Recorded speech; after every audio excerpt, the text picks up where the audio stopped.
힐러리의 이메일 스캔들과 인신제사. 작년에 제가 이거를 다뤘다가 채널을 일주간 정지당한 일이 있어서 좀 조심스러운 주제인데 그래도 한번 얘기해 볼게요.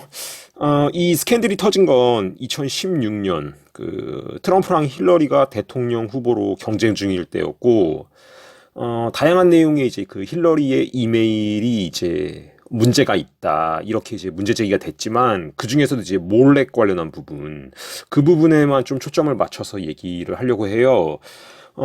위키리크스에서 이제 해킹해서 공개한 힐러리의 메일 중에 그, 이런 내용이 있었죠. 그, 힐러리가 자기 보좌관인 후마 에버딘한테 보낸 메일인데, 나는 세크리파이스를 할 거다. 몰래가한테 세크리파이스를 할 건데 치킨을 세크리파이스 할 거다 그렇게 적었어요. 근데 이제 그 치킨은 그 소아성애자들 사이에서 사용되는 은어로 아주 어린 남자아이를 뜻하죠. 아주 어린 남자아이를 이제 치킨이라고 하는데 얘네들이 이제 그 위키리크스가 이 힐러리의 메일을 공개한 게 2016년인데 힐러리가 이 메일을 쓴 건 이제 2009년 8월이었어요. 그러니까 이제 한 뭐 7년 정도 뒤에 위키리크스에서 이걸 이제 해킹해서 공개한 거고 뭐 힐러리가 이제 이 메일을 썼던 2009년 8월에 진짜로 몰래한테 치킨을 세크리파이스 희생제물로 바쳤는지는 모르겠지만 적어도 힐러리 자신이 그렇게 하겠다고 메일을 쓴 것은 팩트죠. 부정할 수 없는 사실이고 이 몰렉은 그 구약 성경에 나오는 그 가나안족 속의 가나안 민족의 우상인데 그 날카로운 뿔을 가진 숫소 또는 염소 대가리에 인간의 몸을 한 그 형상을 가지고 있죠. 생긴 것도 아주 혐오스럽게 생겼어요. 아주 혐오스럽게 생겼는데, 뭐, 이 몰렉은 이제 인신제사를 받는데, 이 그 우상의 그 청동으로 만든 청동 우상 가슴 부분에 이제 구멍이 있어서, 이 구멍에다가 이제 아이를 넣어서 이제 제물로 바쳐요. 뭐, 인신제사만 한 건 아니고, 양이나 비둘기로도 이제 그 제사를 하기도 했어요. 근데 이제 사람, 그러니까 아이를 제물로 바치는 게 최상급 제사였죠. 어. 원래는 이제 암몬 족속의 주신이었는데, 그 암몬 족속이 섬기던 우상이었는데, 그 암몬 말고도 다른 이제 가나안 족속들도 숭배를 했고, 이제 특히 페니키아인들이 이 몰렉 숭배로 유명하죠. 그러니까 이 페니키아인들은 몰렉을 이제 몰렉이라고도 부르고 바알 함몬이라고도 불렀어요. 그러니까 바알 함몬이 몰렉의 다른 이름이에요. 근데 이 페니키아인들이 이제 그 고대에 지중해를 주름 잡았던 해상 교역 국가였죠. 상공업이 발달했고 금융, 무역 이런 게 발달했던 나라인데 그래서 이제 얘네들이 지중해 여기저기에다 식민지를 만들었어요. 그 중에서 제일 유명한 게 이제 카르타고고. 이 로마랑 그 싸웠던 그 한니발, 카르타고의 장군 한니발. 이 한니발이 이제 카르타고인 중엔 가장 유명한 사람이죠. 근데 뭐 한니발이란 이름 자체가 한니바알이란 뜻인데, 그러니까 바알 함몬한테 다른 말로 이제 몰렉한테 은총을 입은 자, 바알에게 은총을 입은 자 이런 뜻인데 한니발이란 이름이 한니바알이란 이름이 이게 한마디로 몰렉한테 은총을 입은 자 그런 뜻이에요. 이 페니키아의 후예인 카르타고인들 중에서는 이름에 바알이 들어간 사람들이 많아요. 한니발의 동생 하스두루발도 하스두루바알이에요. 근데 그 구약 성경 레위기에 이 몰렉에 대해서 언급하고 있어요. 성경에서. 레위기에 뭐라고 나오냐면은 이스라엘 사람이든지 이스라엘에 거류하는 외국인이든지 그의 자녀를 몰렉에게 주는 사람이 있으면 반드시 죽여라. 이렇게 나와요. 구약 성경 레위기에. 그렇다면 이 구약 성경에서도 자기 자녀를 몰렉한테 주는 사람이 있으면 반드시 죽이라고 이제 써 있는데 그렇다면 이제 몰렉한테 행해졌던 인신제사 이것은 진짠가? 그리고 진짜라면은 그 유적이나 어떤 흔적이 남아 있는가라는 질문이 제기될 수 있는데 대답은 남아 있다.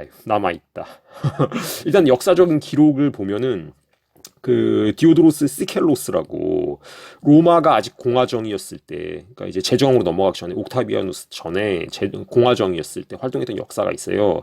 이 사람이 이제 집필한 책이 비블리오테카 히스토리아인데 이 책에서 이제 디오도로스가 그 카르타고에 대해서 쓴 구절이 남아 있어요. 그걸 이제 그대로 읽어드리면 페니키아인들, 특히 카르타고인들은 이 신을 숭배한다. 그들은 큰 것을 이루고 싶다면 이 신에게 자신의 아이를 바쳤다. 카르타고 시내엔 그 신의 청동상이 있었다. 이 동상은 손바닥을 바깥으로 내민 형태로 두 팔을 벌리고 있었고 이 팔 아래로 떨어지는 경사가 나 있었다. 따라서 살아있는 아이를 빨갛게 달구어진 손바닥 위에 올려놓으면 그 아이는 이 팔을 따라 가운데로 굴러떨어지며 곧 청동상 중앙에 활활 타오르는 불 속으로 떨어져 재가 된다. 그리고 이 사람 말고 이제 플루타르크 영전, 그걸 쓴 이제 플루타르코스도 자신의 책에서 이제 카르타고의 몰렉에 대해서 언급하는데 그 부분을 읽어드리면 그들은 온전한 지식과 이해력으로 자기 자식들을 바쳤고 자식이 없는 사람들은 가난한 사람들에게서 어린아이들을 사서 마치 양이나 비둘기처럼 그들을 바쳤다. 그러는 동안 어머니는 눈물이나 신음소리 없이 곁에 서 있었다. 그러나 신음 한마디를 내뱉거나 눈물 한 방울을 흘리면 그 여자는 받은 돈을 몰수당해야 했고 그럼에도 불구하고 아이는 희생되었다. 그리고 그 청동상 앞에는 피리와 북소리가 요란한 소리로 가득 차서 통곡의 외침이 사람들의 귀에 들리지 않게 하였다. 그러니까 인신제사를 할 때 그 아이의 부모나 그걸 보는 사람이 이제 지르는 비명이나 울음소리 이런 걸 들리지 않게 하기 위해서 엄청나게 시끄러운 북을 쳤다. 그런 소리죠. 그렇다면 이제 이런 역사 기록 말고 유물이나 유적 형태로 남아있는 증거는 없냐? 하면 있어요. 있어요. 이제 토펫이 대표적인데 토펫이 뭐냐면 불에 태운 아이의 뼈를 담은 항아리를 묻은 곳이 토펫이에요. 토펫. 이 토펫도 성경에 나와요. 토펫. 열왕기 하에 나오는데 열왕기 하에 뭐라고 나오냐면은 왕이 또 흰 골짜기에 토펫을 더럽게 하여 어떤 사람도 몰렉에게 드리기 위하여 자기의 자녀를 불로 지나가지 못하게 하였다. 이런 구절이 나와요. 열왕기 하에. 그러니까 이 남유다의 유대인들이 이걸 받아들여요.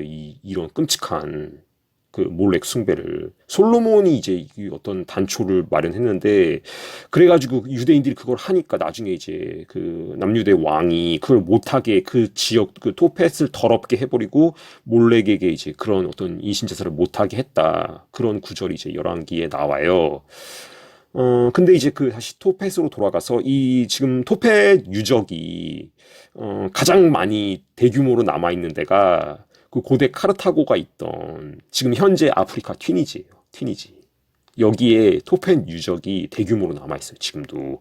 근데 이 토펫은 보통 이제 담장으로 둘러쳐진 공간 안에 몰렉이나 이제 타니트를 상징하는 기호가 새겨진 비석을 세우고 그 주위에 항아리를 묻는 식으로 조성을 했어요. 보통. 그리고 이제 튀니지뿐만 아니라 카르타고의 세력권이었던 시칠리아, 사르데니아, 말타에도 이제 토펫 유적이 발견됐어요.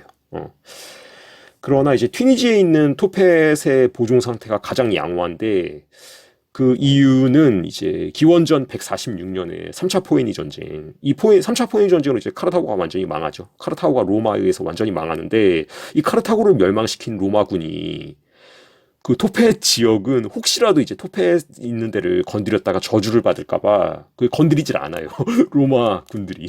그래서 이제 그대로 보존되고 그 이후에 이제 카르타고가 로마 제국에 편입돼서 재건될 때도 토펫 지역은 건드리지 않았어요. 그리고 이제 로마가 망하고 이제 무슬림 세력이 나서 이제 사라센 제국이나 그 북아프리카가 다 무슬림에 의해서 정복됐을 때도 무슬림들도 그 토펫은 안 건드려요. 그래서 2000년이 지난 지금도 잘 보존돼 있어요. 근데 이제 20세기 들어서 고고학자들이 이 토펫의 유물들을 이제 연구했는데 그래서 그 항아리에 담긴 뼈 같은 거 이런 것들 다 이제 연구를 했어요. 꺼내갖고. 근데 이제 그걸 연구하고 나서 그 고고학자들이 내린 결론이 이건 인신제사를 한 뼈다. 분명하다. 그렇게 이제 결론이 내려졌어요. 근거가 크게 두 개인데 하나는 이제 그 발굴된 그 토펫 유적에서 항아리에 담겨있던 어린아이의 뼈에 질병에 걸린 흔적이 전혀 없어요. 건강한 아이의 뼈예요. 그거가 하나 근거고 또 하나는 상당수 항아리에서 아이의 뼈랑 동물의 뼈, 특히 이제 양의 뼈가 많은데 이 동물의 뼈가 함께 나왔어요. 이게 또 하나의 근거예요. 그거가 왜 이게 근거인가 그걸 좀 더 설명드리면 일단 이제 아이의 뼈에서 질병의 흔적이 전혀 없다는 게 이제 인신제사의 근거인 이유는 그러니까 건강한 아이가 아니라 병으로 죽은 아이를 이제 화장해서 그 뼈만 추렸다면 그 뼈에 이제 질병의 흔적이 남아있기 마련인데 이 발굴된 뼈에서는 하나같이 질병의 흔적이 없어요. 되게 건강한 뼈예요. 건강한 뼈. 그러니까 이게 이제 이 토펫에 담긴 어린아이의 뼈는 질병이 아닌 다른 이유로 죽었다는 걸 암시하는 거죠. 이 어린아이들은. 그러니까 인신제사를 했다면 이건 당연한 일이에요. 왜냐면은 그 신한테 짐승을 그 제물로 바칠 때도 병에 걸리지 않은 짐승, 사지가 다 온전한 짐승, 가장 좋고 건강한 짐승을 바쳐요. 짐승 제사를 할 때도. 근데 인간을 제물로 바치는데 깨끗하고 잘 먹고 건강한 아이를 골라서 해야죠. 뭐 병든 아이, 온전하지 않은 아이, 이런 아이를 그 인신제사 한다는 거는 그 신을 한마디로 우롱하는 격이기 때문에 이 어떤 토펫에 담겨있는 아이의 뼈가 건강하다는 것은 이게 인신제사를 한 것이다. 그 근거가 되는 거고 또 두 번째로 이제 토펫에서 발견된 항아리에서 이제 주로 이 항아리 안에 담겨있는 아이의 뼈는 생후 6개월이 안 된 아이예요. 태어난 지 6개월이 안 된 아이의 뼈가 주로 담겨 있어요. 근데 그러니까 거의 갓난아이. 근데 이제 그 항아리에 양 같은 짐승의 뼈도 같이 나왔는데 전 세계 어떤 문화권에서도 그 납골함에 사람의 뼈랑 동물의 뼈를 합장하지 않아요. 전 세계 어떤 문화권에서도. 근데 토펫의 항아리에는 아이의 뼈랑 양이나 비둘기 뼈가 같이 들어있어요. 어, 뭐 아시겠지만 양은 고대 근동에서 가장 많이 희생제물로 바쳤던 동물이에요. 양은. 어. 그리고 이제 그 아까도 말했지만 이 몰렉한테 이제 인신제사뿐만 아니라 양이랑 비둘기도 그 희생제사로 제물로 바쳤어요. 몰렉한테. 근데 이제 두 개가 같이 나온다는 것. 이게 이제 인신제사를 했다는 근거다. 그러니까 이제 이렇게 보던 저렇게 보던 이 토펫에 담긴 어린아이의 뼈는 인신제사를 하고 남은 뼈다. 이게 이제 고고학계의 어떤 결론이고 그런데 이런 그 휴먼 세크리파이스를 해야 하는 우상인 몰렉을 이제 힐러리 클린턴이 2009년에 자신의 이메일에서 언급하면서 자기는 백야드, 그러니까 뒷뜰에서 치킨으로 몰렉한테 세크리파이스를 하겠다. 이런 이메일을 힐러리가 보냈다.